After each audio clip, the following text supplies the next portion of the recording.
అంటే ఒక ఈ 2 ఇయర్స్లో ఇన్స్టాలో కొత్తగా ఒక పేరు వచ్చింది, ఇన్స్టాలో చెక్కలు చుక్కలు అని. సో మీరు చెక్క అంటారా, చుక్క అంటారా? ఆబ్వియస్లీ ఇప్పుడు నేను చుక్కాను కాబట్టి ఇక్కడ పిలిచారు మీరు. మీరు చుక్క. అవును, లైక్ మెరిసే వాళ్ళం కదా, అప్పుడప్పుడు సో మెరుస్తుంటాం. స్టార్స్ ని చుక్కలు అంటారు కాబట్టి మీరు అవును. చుక్కలు.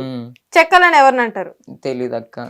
నార్మల్ గా ఉప్పల్ బాలు అనే మనిషిని ట్రోల్ చేసేదే అమ్మాయిల శారీస్ వేసుకొని ఎక్స్పోజింగ్ చేయడం, డైలాగ్స్ మాట్లాడడం. సో మీకు ఉప్పల్ బాలుకి తేడా ఏంటి? ఇద్దరు ఒకలాగే చేస్తున్నారు కదా, అమ్మాయి ఎక్స్ప్రెషన్స్ ఇవ్వడం, అమ్మాయిలా చేయడం.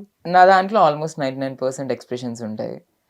ఆల్మోస్ట్ ఏమంటారు, కీపింగ్ మూమెంట్స్ ఉంటాయి. అది కాక మ్యాక్స్ నేను వీడియోని ఇట్లా ఓన్ వాయిస్ లో కాకుండా డబ్ స్మాష్ లోనే ట్రై చేస్తాను.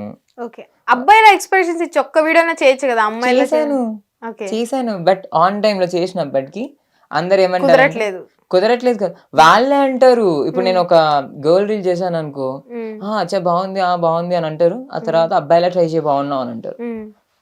అబ్బాయిగా ట్రై చేస్తే దేకను కూడా దేకరు. ఫస్ట్ ఆఫ్ ఆల్ ఇది నిజం, this is the fact thing. అంటే ఫేమ్ కోసమే మీరు ఇట్లా నాట్ ఎ ఫేమ్ అని వేరే వర్గాన్ని ఎంచుకున్నారా? నో నో నో, ఇది వర్గం అని ఎలా చెప్తారు? ఇది వర్గం కాదు, వేరే దారిని. లైక్ సోషల్ మీడియా ఫేమస్ అవ్వడానికి, మన టాలెంట్ చూపించుకోవడానికి పలువురు. టాలెంట్ అంటే ఒక డాన్స్ చేయడం, సింగింగ్, యాక్టింగ్, మీరు చెప్పినట్టు acting, singing, reels, expressions, comedy, entertainment, fun అన్ని, సీరియస్ అన్ని. సో మీరు టాలెంట్ అంటే మీ దగ్గర యాక్టింగ్ అన్నారు, అమ్మాయిల ఎక్స్ప్రెషన్స్ ఇవ్వడమే మీ టాలెంటా?